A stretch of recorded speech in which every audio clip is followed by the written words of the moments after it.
Alright, omulungi atugoberera ku mukutu gwa Credible Media. Yuji salamu alaikum wa rahmatullahi wa barakatuh. Ganja Fadige manya tubaza okulika anti mutambula naffe nabwe kitubasaba okusubscribinga kikulu okulikinga wamu n'okusharinga content waffe twongera okulabika ntambula ffenna wakati mukuba torch anokumulungula amawulire agatambula e Kampala Uganda. Unaku olwaleero atubaleetedde ku bimu ku bigambo bya Sheikh Muhammad Karanzi abasinga gwe bamanyi nga akubeza diaphragm. Ono nojo buvuddeko aba foot soldiers abenjawulo bamwambalira nga gwe bamusiba kugwe gw'okugamba nti yalumbagatana a principal w'ekitibwa Robert Kyagulanyi Ssentamu n'amugoba mizikiti.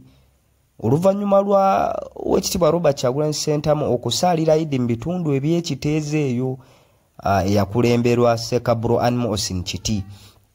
Kakati Seeko ono bamukubye nnyo naddala ku TikTok, Facebook, foot soldiers abenjawulo. N'avuddeyo n'akola clarification kwebyo ebibadde bimwogerwako n'ebyamuviiriddeko okulabika nti bamuvuma n'okumutatanya.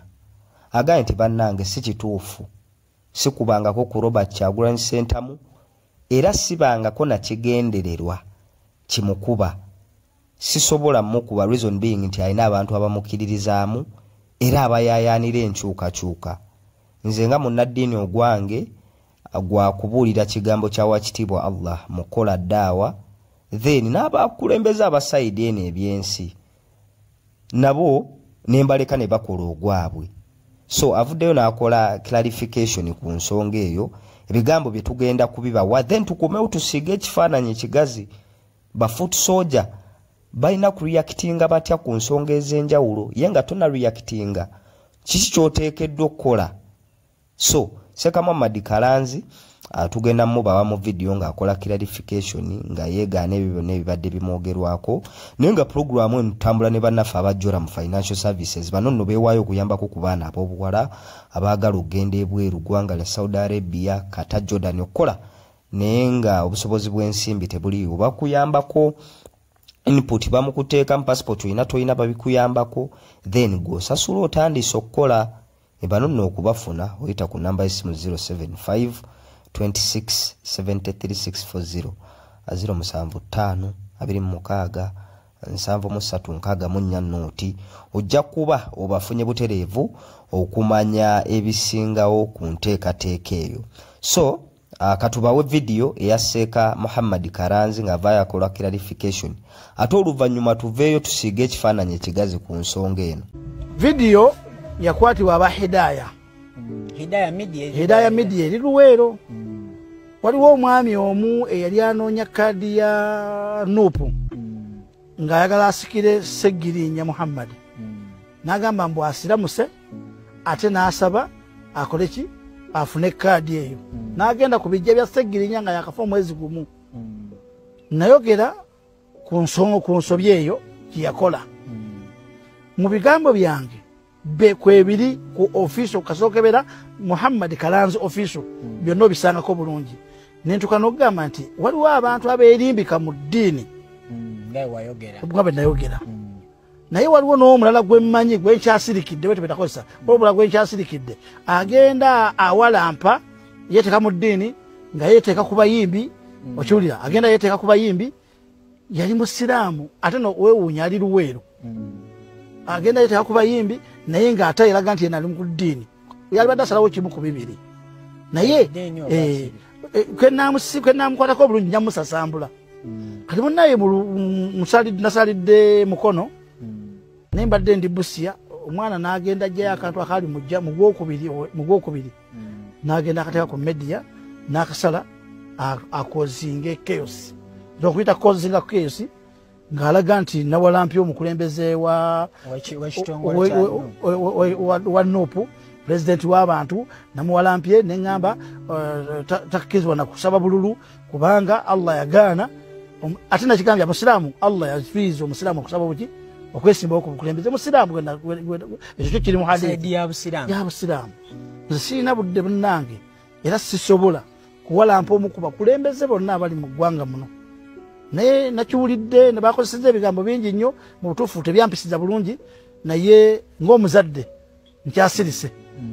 bakwandi kati gombuliza naye nkyasirise saagala kuddamu kubanga ebigambo tebyabadde birungi abavuka bayogedde n'olwekyo nsaba okutegeeza eggwanga n'abantu bonna nti siina muntu yenna gwe nawalampye era sina kigendererwa kyakuwalampa mukulembeze yadde okulembesa bagiyita struggle wadde okulembesa struggle yonna okutambula kuba nange ndi munnauganda nange nina byenjagala ate era nina byenneetaaga n'olwekyo gwe kyakosezza gwe kyayingiddemu tekyabadde intentioni yange. Ekitegeeza ensomesa yo mukadde waffe terina weekwataganya na politics era sirimu na politician era nsaba Mukama Katonda mpangalire mu ddaawa nyimazemu emyaka 25 nsigale nga ndi ku ddaawa politics simusobola kuba samusoma. Inshallah. Barakallahu fikum wa jazakumullahu khairi. Alright, yoyo Seeka Muhammad Kalanzi ng'avaayo kola clarification oba okutangaaza kwebyo bibadde bimubungeesebwako nti yavaayo nakkakkanya struggle oba yavaayo nakkakkanya omukulembeze w'ekibiina ki National Unity Platform ow'ekitiibwa Robert Kyagulanyi Ssentamu bwe yagenda okusaala Idi n'abantu babeekawempe eyakulemberwa Ssekaburo Animals ni kiti bitundu bya Kyaddondo East ebitwalibwa Honorable Mwadanku nnyingi byali bitundu by'ekiteeze side zeeyo gye baasaalira Idi naye oluvannyuma lwa byonna Seeka Muhammad nga bw'avuddeyo kola clarification nti eriyo abantu abatannategeerekeka abaavaayo ne batema ka vidiyo ke ka vidiyo ako ne bakaleetera mu mbeera wakati nga babloga be bayita ab'NRM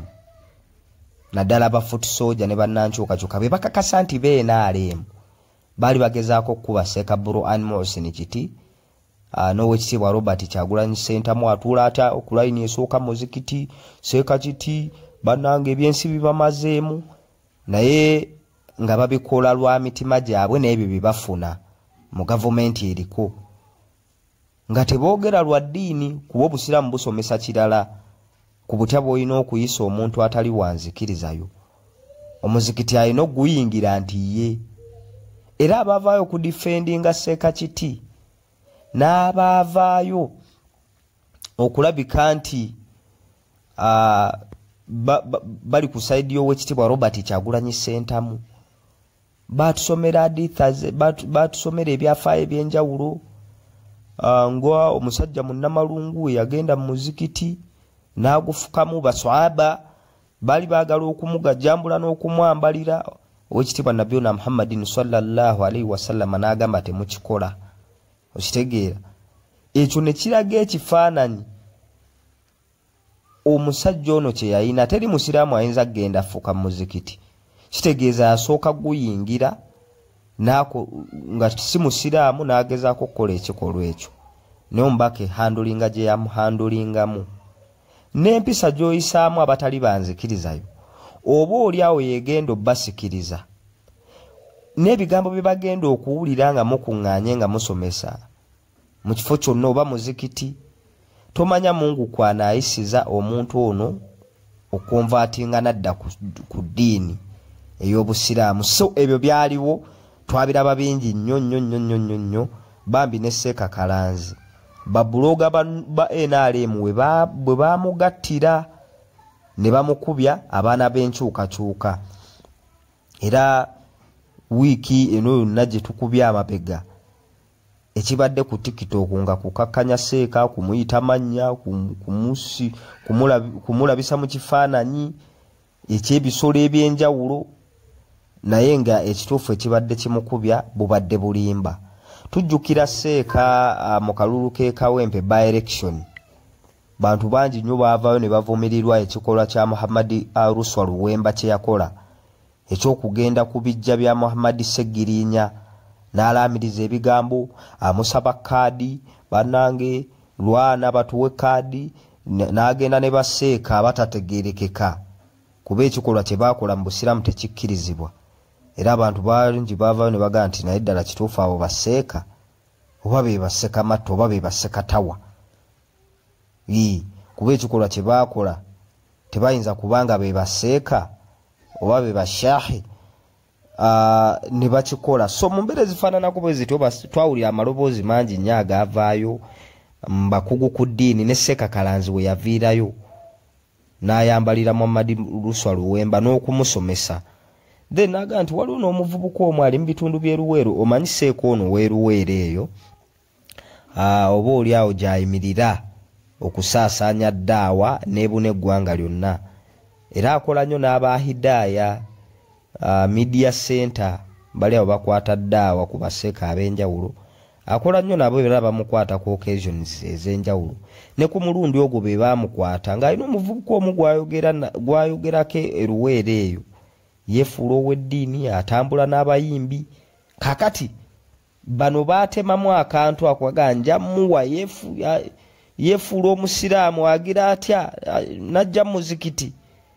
Bano ne bakatema ne balaga ne bakakomyawo mu sinaali y'ebiseera bya Idi bino, kuba n'abaali balwana Robert Kyagulanyi Ssentamu kati ne kafiitingawo bulungi ng'oli bw'akawuliriza afuna okuteebereza nti Seeka ono alabika abadde kuwa kitiibwa Robert Kyagulanyi Ssentamu. So ne babatomeza, naye ng'ekituufu kiri nti Seeka tavangayo kulabika nti akakkanya sitwagera ebigambo bye mubyewuliriddeko. Naganze bannange nze omulimu ogwange gwakola ddaawe era ngikoledde emyaka egiwera 25 ate nga nkyagikola. Kyakubiri sinza kukakkanya struggle, sinza kukakkanya bakulembeze bantu be bakkiririzaamu. Ng'oggyeko ekyokuba nti ndi Seeka ate nange ndi Munnayuganda alina ebimunyiga ng'omuntu. Wabaawo ebitatambula bulungi nga waliwo omuntu abikyekinga n'okubyogerako, oba oli awo ng'ekigendererwa kye kyabali kutereeza oba ye kujja kutereeza, ate nvaayo ntya ne mukuba ne mukkakkanya. Nagaye omulimu gwe gwa kuweereza busiraamu, si gwa kwenyigira mu byabufuzi kukkakkanya abo ababyetabamu. Kuba kirizagana nti Uganda it is a multi-religious country, nti buli muntu alina enzikiriza gy'akola kijjakkiririzaamu. Abakkiriza mu Qur'ani tulina okutambulira ku constitution 2 okubeera n'emirembe mu nsi. Tulina okutambulira ku constitution y'eddiini oba oli awo byerambika nga mu ggwanga lino lye tutambulira mu constitution yaffe tebikkiririzaamu, tetubikola. Mathalan mu busiraamu, mu constitution y'obusiraamu nga ye Qur'ani, omuntu bwabba bamutemako omukono omulundi ogusooka, bwabba nga bamutemako omukono ogwokubiri, bwaddamu nabba nga bamutemako okugulu, bwe batyo. Naye ate bw'okikola eno mu constitution yaffe ey'eggwanga Uganda etwalira awamu ab'enzikiriza ez'enjawulo, abasamiza, abasiraamu, abakatuliki, abalokole, ate ekyo kikusibya. Kitegeeza nti wakati mu kuba nti tetuli mu Islamic State, tulina okukiza ne tukola obusiraamu bwaffe in harmony, ne tuta implementinga bikosa constitution ene tutwala eyawamu, ne tukkiriza ne mbukulembeze obwakusaidi eno betwandiise ebyokunsi, era n'obutakkakkanya bakulembeze baayo. That is bwe babanga bye bakola tebibakkakkanya.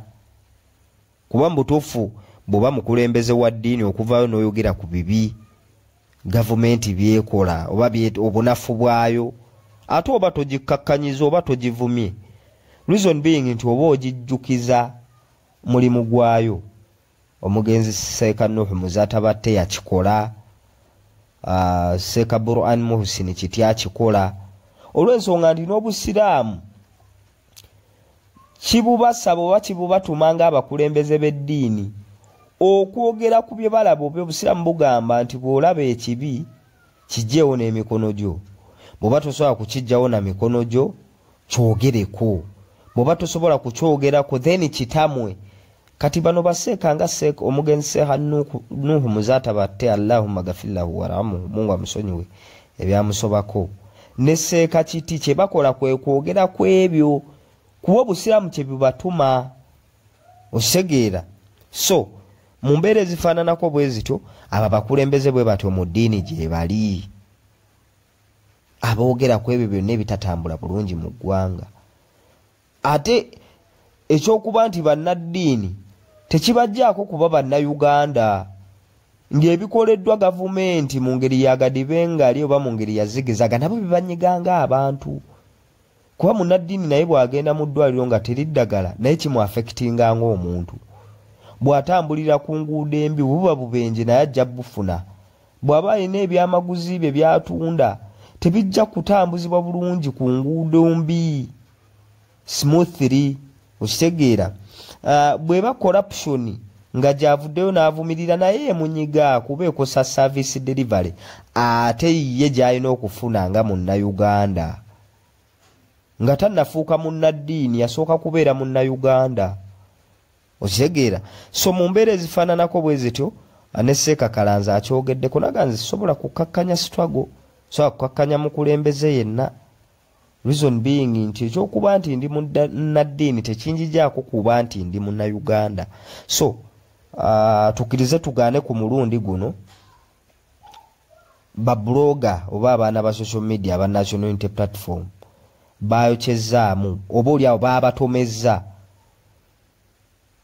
Robert Kyagulanyi Ssentamu bw'avaayo n'aga nti banaye muzimba amagaali ab'amawulire abasawo abasomesa abantu ku ground ne ku social media tuzimba amagaali ne gw'ovuganya naye aleyinga strategies ku butya bw'agenda okwambalagana naawe era tulaba ttiimu ey'aba bloggers abamu nga baali enununa ku side ya nkyukakyuka tubalaba eriyo bano ba Dr. Tia Male bano barama ab'enjawulo ba Sky Soldier nabo bagenda kukola omulimu ogwabwe ku social media ogubasasuza kwe kusalaasala bu video clips zino obutonotono buleetera abaana ba Nuupu okureactinga ovuma abantu abamu ng'ab'ebitiibwa madiini nga ku kye baakoze ku Seeka Kalanzi musajja wattu nga talina musango wabula baagassegase bu vidiyo tayogerangako ku mukulembeze Robert Kyagulanyi Ssentamu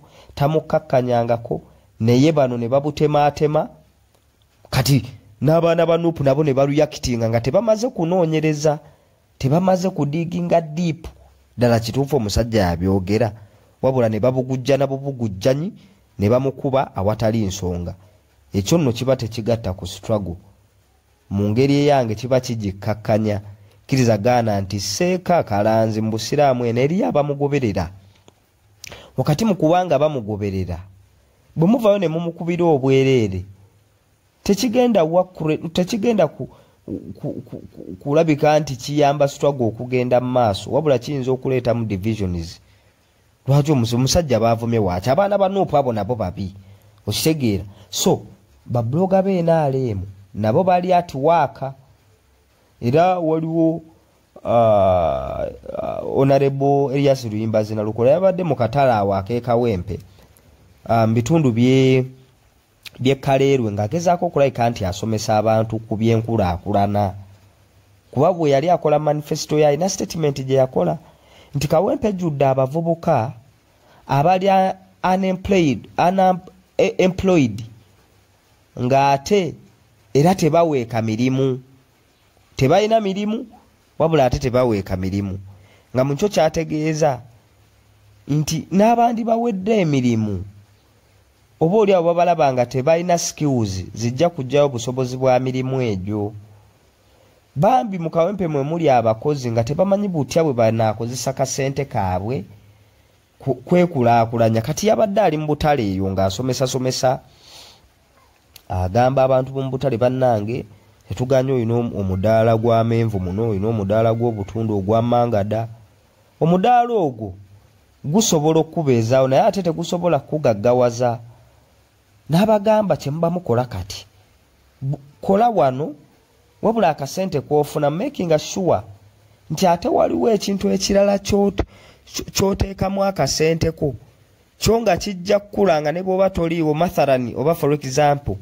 bw'osimba ebitooke byo ku kibanja eyo ewammwe oba kapolotiko ke wagula ojja kuba oli eno ku mudaala gwo gwa butunda okola bibi akasente kayingira nga n'ekitooke eri kikula kyokka oba wagulayo embuzi nga bw'okola eno ku mudaala gwo ogw'amenvu bagenda okukubira akasente nti ate embuzi tewase eyali emu gye wagula $20 kati ate ziweze 2 Mukaseera mpaawo kaagange embuzi gye wakula emitwalo 2 ekuleetedde abaana abalala 2.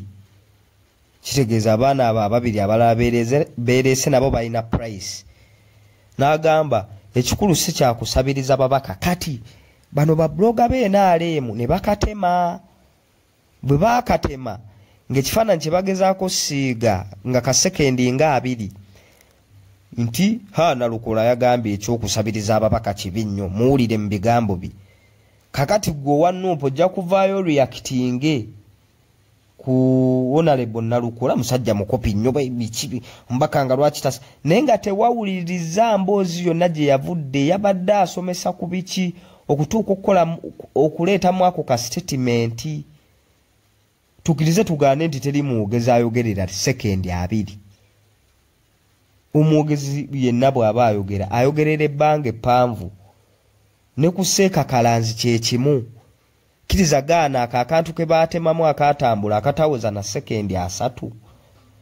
Bwe yali ayogera gwe owa Nuupu nga tonnamuvuma kumwogerera bisongovu na kumukkakkanya kumulebulabula wali olina okuddayo n'owuliriza olusomesa lwolwo lwonna okuviira ddala gye yatandikira oba yasomeseza essaawa nga nnamba ku Hidaaya ne ku Seeka Kalanzi official emisomo gye gyegiri.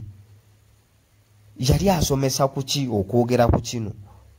Ye bannange mbiseera by'okusaala Idi Seeka ono yasaalizaawa oba oluvannyuma lwa Idi okuggwa bino ebya Bobi Wine bitandika okutambula Seeka ono yaliko wa gye yayogerera ebigambo bino bye tuli mu muvumirako. Ddala kituufu bw'ogendayo nga yabyogera oli wa ddembe okureactinga mu reactinga yonna gy'oyagala bwe kibanga ddala kituufu yakkakkanya omukulembeze ogw'okkiririzaamu.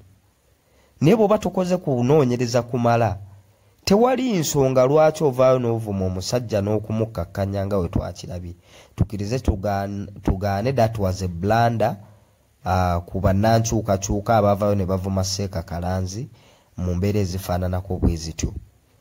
Oli mukulembeze wa ddiini musajja alina abantu abamukiririzaamu abamuwuliza. Nze era nali neewuunyiza nnyo musage nga Seeka Kalanzi gwe mmanyi mu Naluweero musajja ebintu byabeetwalira bwatu si ye muntu aleme asobola okuvaayo n'afuŋŋana Bobi Wine n'okumulwanyisa.